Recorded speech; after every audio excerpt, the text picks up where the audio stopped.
Es el segundo bloque de Todo tiene un porqué, hoy dedicado a la vida en los océanos. Al principio del programa te hablé de comunidades bentónicas, el bentos, tal vez te quedó esa palabra dando vueltas. Tenemos un especialista para hablar sobre el tema. ¿De quién se trata, Paloma? Viene Juan López Gapa, que es doctor en Ciencias Naturales. Él es investigador principal del CONICET y jefe del área Zoología de Invertebrados del Museo Argentino de Ciencias Naturales. Gracias, Juan. Gracias por venir a Todo tiene un porqué. Bueno, vamos directo al asunto. ¿Qué es el bentos y qué son las comunidades bentónicas? ¿Es lo mismo? Bueno, el bentos y las comunidades bentónicas es toda la asociación de organismos que está ligada al fondo del mar. En ella tenés organismos microscópicos como bacterias que tienen milésimas de milímetro hasta algas gigantescas que pueden llegar a tener 100 metros. Hay organismos animales y vegetales y las comunidades bentónicas se extienden desde la zona intermareal, es decir, la zona costera que queda expuesta alternativamente por pleamares y bajamares, hasta las fosas oceánicas. Y digo, no es lo mismo que la flora y la fauna marina, digamos. Es bueno, parte, digamos, pero no es todo. Al decir comunidades bentónicas estamos haciendo referencia a toda una serie de interacciones ecológicas entre ellas, entre vegetales y animales. Y bueno, tal vez sea mejor conocido el plancton por el público en general. El plancton es la comunidad que tiene movimientos limitados y es mayormente llevada por la deriva de las aguas. En las comunidades bentónicas la característica que tienen es que tienen mucha fidelidad al sitio donde viven. Por lo tanto, son muy buenas indicadoras de impacto ambiental porque testimonian toda la historia de ese sitio. Tienen capacidad de desplazamiento muy limitada. Algunos organismos directamente están adheridos al sustrato, a una roca, por ejemplo, como un coral, un mejillón, y otros organismos se desplazan o están enterrados en el sedimento. ¿Tenemos océanos o mares más ricos y menos ricos en comunidades bentónicas? Bueno, el máximo de biodiversidad se alcanza en las zonas tropicales y sobre todo en la zona del Indo-Pacífico, toda la zona de Indonesia, Filipinas, ese es el punto máximo de biodiversidad bentónica y marina en general. En Argentina ocurre un fenómeno poco frecuente. En general la biodiversidad disminuye desde el Ecuador hasta los polos. Cuanto más fría es el agua, menos especies hay. Han evolucionado menos especies. Pero en Argentina la biodiversidad generalmente es mayor en la zona patagónico-fueguina que en la zona bonaerense. Luis, ¿y qué rol cumplen en el sistema marítimo estas comunidades bentónicas? ¿Cuál es su importancia? Bueno, sirven de alimento a los peces que frecuentan el fondo. Por ejemplo, el pez más abundante en Argentina, que sería la merluza, vive alimentándose de organismos bentónicos. Cuando decimos organismos bentónicos, para que se entienda, estamos hablando de almejas, mejillones, corales, cangrejos. Tienen también una importancia económica muy grande porque se desarrollan pesquerías. Por ejemplo, existen en Argentina a una profundidad de alrededor de 100 metros bancos de vieira que son explotados comercialmente. También existen bancos de mejillones. La centolla, por ejemplo, en la zona fueguina es una pesquería muy importante. O sea, una importancia ecológica por un lado y económica para el hombre por el otro. Si el bentos va desde la costa hasta las mayores profundidades del océano, imagino que debe tener una diversidad muy rica. Sí, son decenas de miles de especies. En general son tantas las especies que los biólogos se especializan en ciertos grupos porque no pueden abarcar el conocimiento de todas. Entonces algunos hay especializados en moluscos, otros en crustáceos y así podemos llegar a abarcar esa gran biodiversidad. ¿Y hay características de cada uno de estos estratos? Por ejemplo, mayores colores o quizás más agarrados al fondo. En ¿Varía? general, la mayor diversidad de colores se da en las zonas tropicales. Las zonas de arrecifes coralinos, como el arrecife de la Gran Barrera en Australia. Nosotros también tenemos corales acá en Argentina, pero son corales de aguas frías y en general los colores acá en las latitudes altas y en las aguas templado frías son más modestos. A propósito de nuestras aguas, creo que te va a gustar, Luis, después me comentás lo que ibas a decirme. Tenemos una nota con Valeria Falabella. Valeria es licenciada en Ciencias Biológicas y nos va a hablar de algo muy particular que tenemos, entiendo, en nuestro mar argentino o en la plataforma. Ustedes me dirán con más precisión. Hablamos mucho y sabemos lo que es un parque nacional, pero existe también algo parecido a lo que es un parque nacional, pero en un océano. Hablamos de un área protegida, el área protegida Namuncurá, Banco Birdwood. De eso nos habla Valeria Falabella y después lo comentamos. ¿Les parece? Un área marina protegida es un espacio, es un área, una zona que tiene límites bien definidos por ley o por alguna regulación equivalente. Y que se crea con el objetivo de conservar, proteger hábitats, especies o biodiversidad. En el caso del Banco Birdwood Namuncurá es la primera área marina protegida oceánica que tiene la Argentina, totalmente marina, no está en la costa, de hecho está bastante alejada de la costa, y su principal objetivo fue cuidar o proteger la biodiversidad de especies bentónicas, vulnerables y en algunos casos endémicas, que significa que se las encuentra ahí y no en otros lugares. El Banco Birdwood, o un banco marino, básicamente es una meseta submarina, es como pensar en una isla, pero que está bajo el mar. Subió el mar y la cubrió. De hecho, el Banco Birdwood, digamos, hace muchos años, en algunas estaciones se cree que estuvo en superficie, como si fuera una isla real. Básicamente es eso, es un espacio, en el caso del Banco Birdwood su profundidad mínima son 50 metros más o menos, entre los 200 y los 50 metros, y está rodeada de lo que se llama un talud. Es una zona donde la pendiente es abrupta y donde la profundidad aumenta considerablemente. En algunos sectores llega hasta los 3.000 metros. Eso genera que las masas de aguas se comporten diferente, que se produzcan surgencias, que es cuando una corriente choca contra una pared y eleva y sube nutrientes, y genera condiciones de productividad y frentes productivos que hacen que tenga una cadena trófica rica. Hay diversidad de especies, hay especies diferentes que en otros lugares, como hay gran abundancia de corales de agua fría, esponjas, hidrozoos, o sea, es una zona bastante particular en nuestro mar. Entonces se necesita la creación de un plan de manejo, se necesita un plan de monitoreo, programas científicos que permitan nutrir ese plan de manejo y que sea adaptativo. Esto es, ver qué va sucediendo en esa zona y cómo las acciones humanas o las actividades o de gestión se van adaptando y se van modificando para cumplir el objetivo de conservación. En este caso son especies vulnerables, especies muy particulares, especies endémicas, algunas son formadoras de hábitat. Esto hace que, por ejemplo, otras especies las utilicen como zonas de alimentación o como zonas de refugio o para reproducir. Entonces es muy importante conservar el fondo.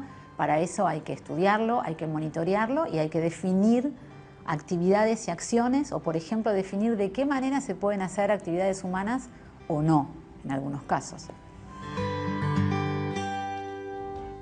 Me ibas a contar, Luis, creo que viene a cuento, ¿no? Justamente de lo viene que a cuento, sí, porque la creación de un área protegida marina es importante y es deseable que se replique, pero además de que existe en el papel, lo cual es un avance como sociedad, digamos, porque en esto somos pioneros, ¿no? Por ser un país con las características del nuestro en tener un área marina protegida. Pero todo lo que hacía referencia a la colega al final, de poder hacer monitoreos, de poder hacer seguimientos, de poder hacer planificación sobre lo que ocurre, requiere presupuestos mínimos para poder llevarlo adelante. Por eso es importante la inversión en ciencia y tecnología. Claro. Y sobre todo en cuestiones vinculadas al océano, por esto que decíamos desde el comienzo. Y en relación a lo que hablabas con Juan José en el bloque anterior, respecto a la importancia de los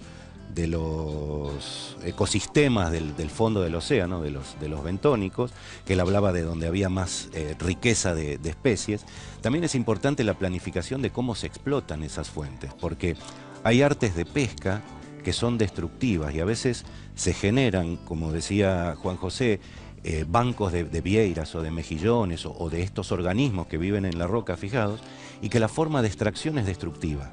Se utiliza lo que se llama arrastre de fondo, que son como redes que destruyen ese fondo, que por ahí tardó, en el caso de comunidades de coral, miles de años. Claro. Entonces, ¿Y existen formas no destructivas de claro que explotar las comunidades existen, bentónicas? pero de Sí. nuevo, para poder cambiar esa forma de explotación, de nuevo se requiere inversión. Es lo mismo que pasa con la reconversión de las energías de petróleo en energías renovables, con las artes de pesca, en artes de pesca que no impacten sobre la biodiversidad, y con las áreas marinas protegidas, que es deseable que existan más allá de un papel.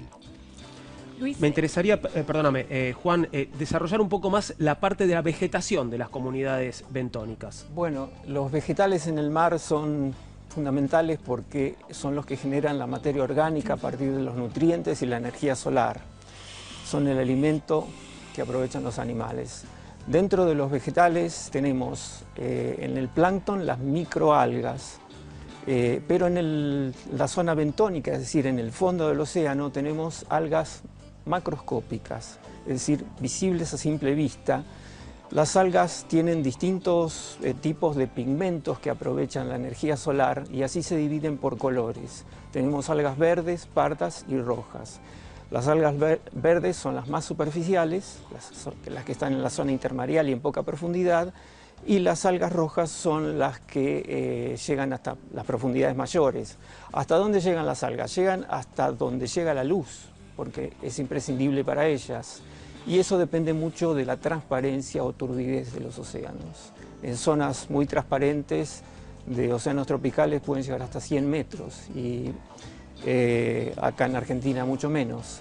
Dentro de las comunidades de algas en el Ventos de Patagonia es fundamental una especie que es el cachiyuyo, que forma verdaderos bosques en donde hay distintos estratos y sirve de refugio, alimento y protección para distintos organismos. La analogía con el bosque terrestre es perfecta, digamos. Vamos a hacer una pequeña pausa científica ahora para hablar de el arte, ¿no? De cómo los océanos y la vida en los océanos ha inspirado artistas a lo largo de toda la historia de la humanidad, Maxi. Bueno, estamos hablando precisamente de animales oceánicos o marinos, estamos hablando de misterio. Nuestros invitados decían que en realidad conocemos muy poco, ¿no? Todavía de todo este territorio, y no hay nada que estimule más la imaginación literaria que el misterio. Claro. Vos, Juan, sos un gran lector también, y si hablamos de literatura y mares, el primer autor que te viene a la mente, o uno de los primeros por lo menos, es Julio Verne, ¿no? Claro. Y la gran imaginación y la anticipación que ha logrado. Mencionabas ni más ni menos que a Nemo, vos hace un rato, y precisamente el Capitán Nemo es el protagonista, o uno de los protagonistas de la novela 20.000 leguas de viaje submarino, ¿no? Y el submarino Nautilus, que va explorando precisamente muchas de las cosas de las cuales nuestros invitados estaban hablando, pero en el 1800, es decir, pura imaginación. Los océanos, los mares, evidentemente son uno de los grandes temas de la producción literaria de la modernidad, no solo porque muchos de los autores fueron marinos, o sea, marinos mercantes o participaron en la Marina de Guerra. Pienso en Jack London, pienso en Joseph Conrad, el polaco, ¿no? Que dieron grandes obras acerca de esas experiencias de navegación que tuvieron, no eran experiencias propias que después volcaban en sus páginas, sino que además muchos de ellos también son, por alguna razón, aficionados a la pesca. Claro. Hay muchos escritores a los cuales la pesca deportiva o cualquier tipo de pesca, les resultó fascinante, y que llega hasta nuestros días, digamos. Raymond Carver era precisamente un gran aficionado a la pesca. Pero si hablamos de luchas con esos animales, ¿no?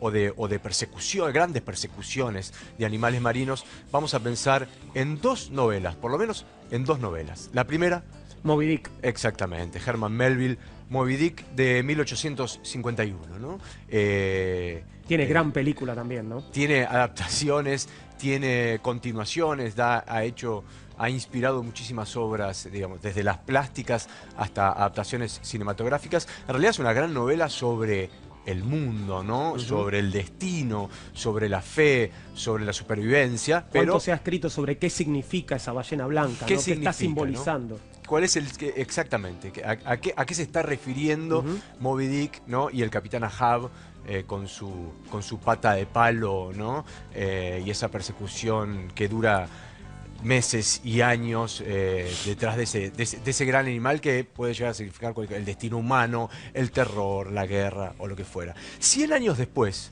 de Moby Dick se publica, casi 100 años después, El viejo y el mar, Claro. de Ernest Hemingway, el escritor estadounidense, que al año siguiente gana el premio Pulitzer, y que es tal vez una obra tardía de Hemingway. Es una de las más breves, incluso es una novelita, tiene 150, 200 páginas, pero ¿de qué habla precisamente? De Santiago, está ambientada en Cuba, y de su lucha, en realidad del rompimiento de un maleficio. Hace 84 días que él no puede pescar nada, ¿no? Y de alguna manera se va generando alrededor de él como una suerte de, ¿no? de mitología de mala suerte, ¿no? Es como si se hubiera convertido en mufa. Entonces sale a los mares de Cuba a ver si realmente puede romper también ese maleficio, y está durante varios días peleando con un gran pez espada, ¿no? Que logra subir finalmente a su bote, logra subir finalmente a su barca, pero a partir de ahí empieza otra aventura, que es cómo poder defender esa gran presa que él va a querer vender, y después va a querer también con ella alimentarse de otra fauna marina que lo empieza a rodear, que son los tiburones, que se acercan estimulados por la sangre de ese gran pez espada, y al final se terminan devorando buena parte de su pesca, ¿no? Bueno, spoileamos El viejo y el mar, pero es una novela que tiene unos cuantos años. Sí, exactamente. Me gustaría brevemente hacerles una pregunta, porque esto me dejó preocupado desde el principio. ¿Es irreversible el daño que le hicimos a los océanos? ¿Hay algo que podamos hacer al respecto? Brevemente les pido a cada uno de los tres una mirada sobre esto. Yo diría que el sistema naturalmente tiene capacidad de resiliencia, y hay que mantener la esperanza de que la mayor parte de estos procesos son reversibles. El problema es que la escala temporal de la recuperación puede ser muy larga. Claro, hacemos daño muy rápido y el planeta se recupera muy lento. Nosotros debemos actuar para acelerar el proceso de resiliencia. Juan. Yo creo que en este momento estamos en un momento de crisis y es muy difícil predecir si va a ser irreversible o no. Lo que sí podemos decir que han aparecido algunas iniciativas, como por ejemplo el cultivo de organismos marinos en ambientes cerrados, en cautiverio, para reemplazar un poco la pesca, la rotación de áreas pesqueras para dejar descansar las que están sobreexplotadas, la delimitación de áreas de veda temporaria o permanente. Se está tomando conciencia de que lo que se está haciendo es serio, y por lo tanto se están viendo iniciativas positivas al respecto. Bien, el planeta se autodefiende. Igual esto es lo que me deja un poco más tranquilo, ¿no? Lo ha logrado hasta ahora y tal vez pueda con nosotros también, ¿no? Seguro. Ojalá que así sea. Hacemos una pequeña pausa y seguimos para cerrar nuestro programa de hoy de Todo tiene un porqué, dedicado a la vida en los océanos.